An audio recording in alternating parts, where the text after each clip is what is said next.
Welcome to GS वाला के S Chauhan. मैं आप सबका स्वागत करता हूँ। आज की वीडियो ये 16th डे है। और बच्चों एक्चुअली क्या था कि अभी हाल ही में कुछ प्रॉब्लम होने के कारण ये वीडियोस लगातार नहीं आ रही थी, लेकिन अब रेगुलर आपके लिए ये वीडियोस आती रहेंगी। बस आपको सिर्फ ये करना है कि आपको अपने इस चैनल जीएस वाला को अधिक से अधिक सब्सक्राइब करना है, और जब वीडियो अगर आपको पसंद आती है तो आपको शेयर करना है और लाइक करना, क्योंकि आपकी एक लाइक से और एक शेयर से हम ये वीडियो उन सभी बच्चों तक पहुंचा सकते हैं जिनको वास्तव में इस वीडियोस की ज़रूरत है।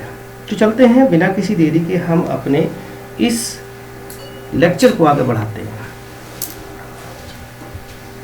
तो पहला क्वेश्चन आपसे कहता है,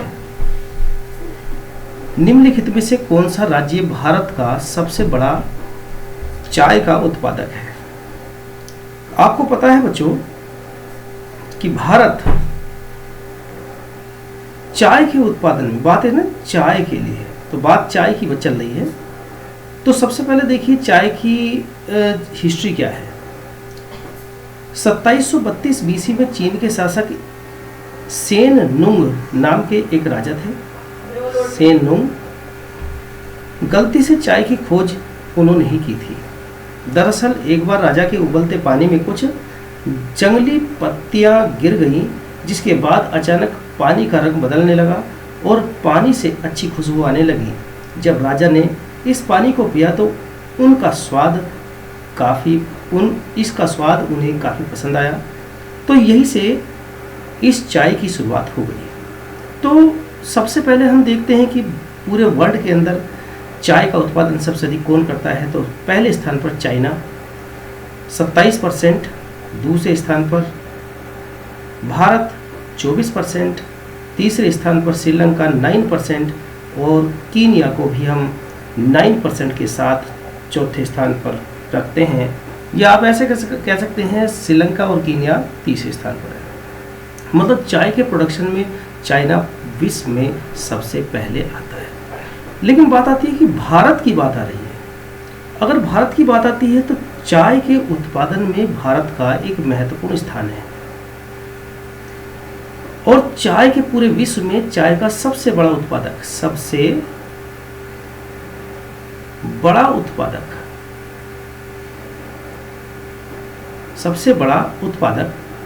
तो आपको पता है चाइना है।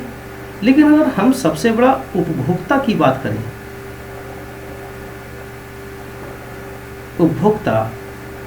तो ये बच्चों अपना भारत है।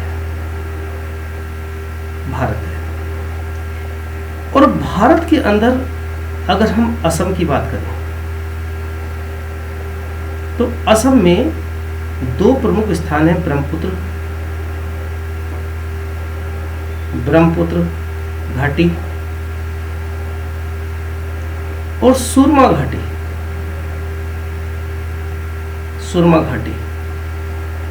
यहाँ चाय का उत्पादन सबसे अधिक होता है। वहीं अगर हम पश्चिम बंगाल की बात करें तो यहाँ दार्जिलिंग,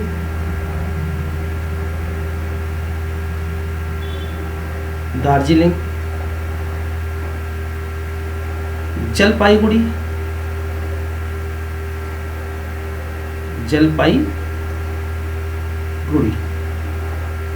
यहाँ चाय के उत्पादन में दूसरे स्थान पर वेस्ट बंगाल आता है। तो इसका मतलब हम ये कह सकते हैं कि पहले स्थान पर कौन है?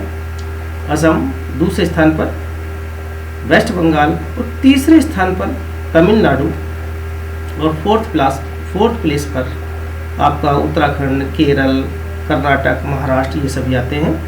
तो हमारा सही आंसर है A, Assam is the right answer. आप समझ सकते हैं कि असम के अंदर चाय का एक बहुत बड़ा उत्पादन होता है, सुरमा घाटी और ब्रह्मपुत्र घाटी। और ध्यान रखेंगे कि सबसे पहले जो दार्जिलिंग चाय है ये पूरी दुनिया में सबसे अधिक प्रसिद्ध है, और इसी को सबसे पहले जीआई टैग दिया गया, ज्योग्राफिकल इंडिकेशन टैग। चलते हैं अगले क्वेश्चन की ओर। मध्य प्रदेश में कोरबा जाना जाता है। तो इम्पोर्टेंट बात क्या आती है, कोरबा। अब कोरबा एक जगह है मध्य प्रदेश में, आपको ये तो पता चल गया, लेकिन यहाँ उत्पादन होता किस चीज़ का, तो आंसर है एल्यूमिनियम का। किस चीज़ का, एल्यूमिनियम का। तो आंसर क्या हुआ, ए इज द राइट आंसर। अब एक्चुअली क्या है कि अगर हम बात करते हैं एल्यूमिनियम सीधे तो मिलता नहीं है, तो ये मिलता है बॉक्साइट से, बॉक्साइट। अब बॉक्साइट एक और है, कच्ची धातु है, और इस बॉक्साइट को मेल्ट किया जाता है, एल्यूमिनियम मिल जाता है। इस बॉक्साइट का 44% मध्य प्रदेश से होता है, मिलता है। इसको पिघालेंगे, एल्यूमिनियम निकलना शुरू हो जाएगा। यहीं पर हम अगर देखें कि इस एल्यूमिनियम की कुछ महत्वपूर्ण कंपनी है, जैसे हिंडाल्को, हिंदुस्तान एल्यूमिनियम कंपनी रेणुकूट उत्तर प्रदेश में है। Nalco, national aluminium company limited Bhubaneswar में है। Balco, Bharat aluminium company limited, ये कोरबा छत्तीसगढ़ में है। अब एक्चुअली क्या है, ये जो कोरबा है ये आपको ध्यान रखेंगे कि प्रेजेंट में, क्योंकि मध्य प्रदेश में पहले था, अब इस समय छत्तीसगढ़ के अंतर्गत आता है। छत्तीसगढ़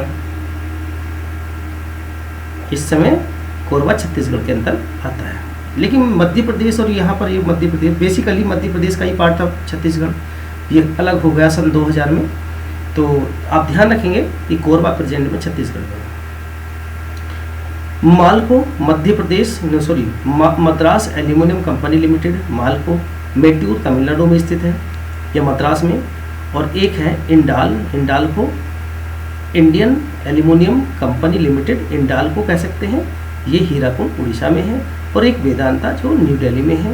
तो ये कुछ कंपनी है एल्यूमिनियम की, और आज समझ सकते हैं कि एल्यूमिनियम का हमारे इलेक्ट्रॉनिक्स में सबसे अधिक इस्तेमाल किया जाता है। तो आंसर है ए। Question number next.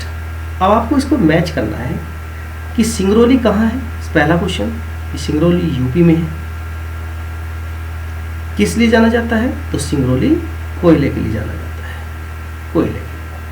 कजराहट कहाँ, यूपी में है। किसके लिए प्रसिद्ध है, सीमेंट के लिए प्रसिद्ध है। कोयाली गुजरात में है, किस लिए फेमस है, तेल निकलता है। और आनंद को तो आप जानते हैं, ये आपका गुजरात में है। और आनंद में सबसे अधिक प्रसिद्ध, आपने नाम सुना होगा ना दूध का, अमूल, AMUL, अमूल ब्रांड से जो आपको बटर मिलता है, मिल्क मिलता है, तो ये यही आनंद से, आनंद मिल्क यूनिट लिमिटेड है। तो ओबियसली ये गुजरात में है। आपका इसका मतलब है ए का 3 से है, ठीक है, 3 का है, तो इसका मतलब है ये फिनिश हुआ, ये फिनिश हुआ, ए का 3 से है। और बी का आपका 4 से है, बी का 4 से है, सी इज द राइट आंसर। इसलिए भी दो ज़्यादा दूर जाने की जरूरत नहीं है, जहाँ 2 मिलते हैं और देखा कि कहीं ऑप्शन में है ही नहीं, 3 और 4 से स्टार्ट हो रहा है, तो ये सी जा रहा है, सी इसका सही आंसर है। क्वेश्चन नंबर 4 है भारत चमड़े का सबसे अधिक निर्यात करता है। तो 2-3 बात, एक तो चमड़े का और दूसरा आता है निर्यात। सबसे अधिक निर्यात किसको करता है, तो अगर आप जानते हैं चमड़ा, आपने सुना होगा कानपुर।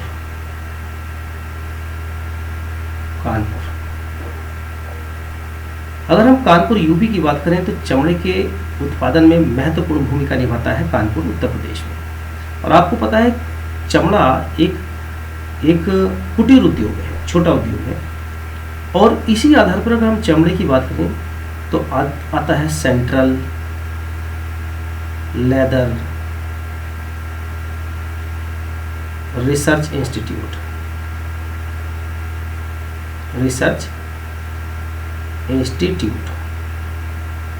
केंद्रीय चमड़ा अनुसंधान संस्थान, CLRI, ये चेन्नई में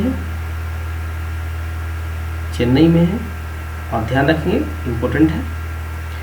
अब बात आती है कि सबसे अधिक, क्वेश्चन तो ये है ना कि सबसे अधिक निर्यात कहाँ करता है, तो आंसर ध्यान देंगे जर्मनी को भारत सबसे अधिक चमड़े का निर्यात करता है। तो भारत में कहाँ कहाँ चमड़े का सबसे अधिक उत्पादन होता है? तो अभी हमने कहा कि कानपुर तो एक सिटी है ना, तो कानपुर तो एक सिटी है, तो यहाँ तो कानपुर में सबसे अधिक उत्पादन होता ही है। लेकिन हम तो राज्य की बात करें, राज्य में पहले स्थान पर आता है तमिलनाडु, दूसरे स्थान पर आंध्र प्रदेश, तीसरा पश्चिम बंगाल, वेस्ट बंगाल और फोर्थ पर उत्तर प्रदेश आता है। सही आंसर है डी। अब क्वेश्चन देखिए, इक्विनॉक्स किसे कहते हैं? अब इक्विनॉक्स का मतलब ये होता है कि जैसे यहाँ सन है,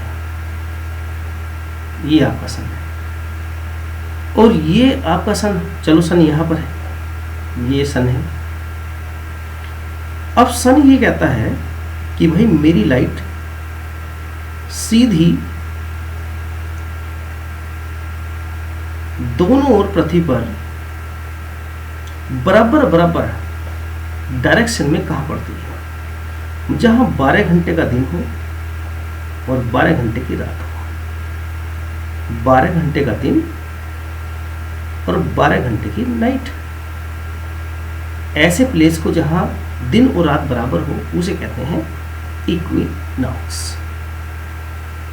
अब ये हमारे, जब ये सोलर सिस्टम सर्कुलेट करता है, सोलर सिस्टम में ये हमारी अर्थ सूरज की चारों घूमती है, तो ऐसी कंडीशन 2 दिन आती है।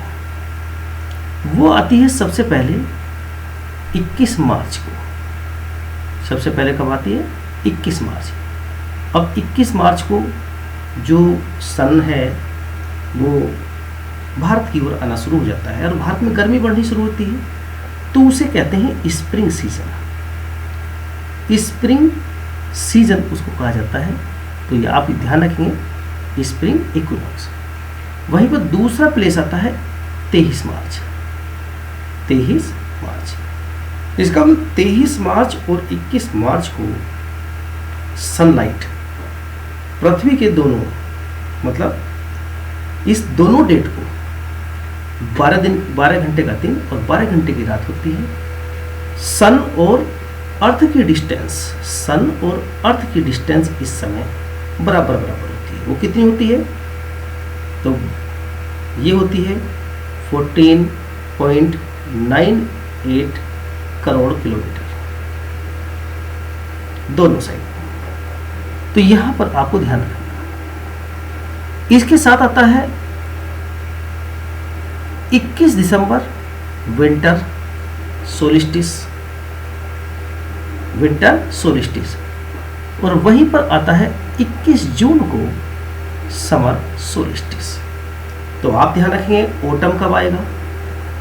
ओटम, तो आंसर है 23 सितंबर को। विंटर सोलिस्टिस, तो आंसर है 21 दिसंबर को।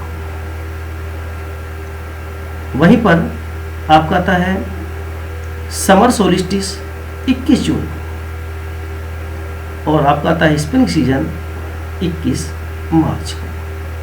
तो ये आपको ध्यान रखना है, वेरी इंपॉर्टेंट है, वेरी वेरी इंपॉर्टेंट है, याद रखेंगे।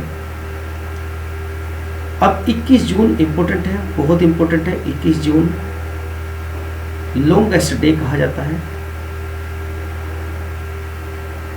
Longest day of north hemisphere, north hemisphere.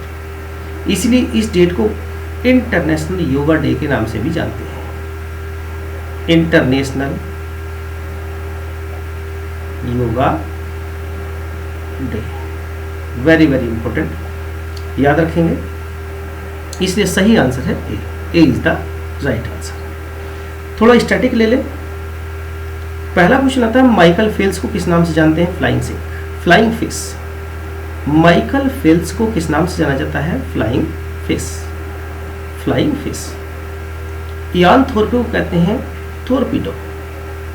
Sachin Tendulkar master blaster, Sunil Gavaskar little master, Kapil Dev को हरियाणा हरिकेन कहा जाता है, वीरेंद्र सहवाग को नवाब ऑफ नजफगढ़ सॉरी या मुल्तान का सुल्तान, मुल्तान का सुल्तान, मुल्तान का सुल्तान या वीरू भी कहते हैं। और विश्वनाथन आनंद को लाइटनिंग किड के नाम से जानते हैं, आपको जब पता है चेस प्लेयर, चेस के फर्स्ट ग्रैंड मास्टर, प्रथम ग्रैंड मास्टर, और यही पहले व्यक्ति हैं जिनको पहला राजीव गांधी खेल रत्न पुरस्कार दिया गया। राजीव गांधी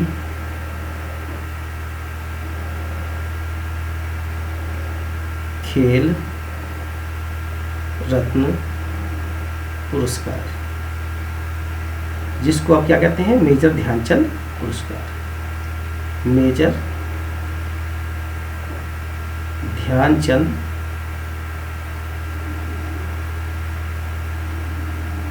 खेल रत्न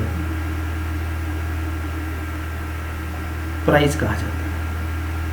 इसी के साथ बच्चों हम अपनी इस वीडियो को यहाँ विराम देते हैं। अगर आपको ये पसंद आती है, ये वीडियोस पसंद आती है, तो ज़्यादा से ज़्यादा लाइक करें, शेयर करें। इसी के साथ बच्चों जय हिंद।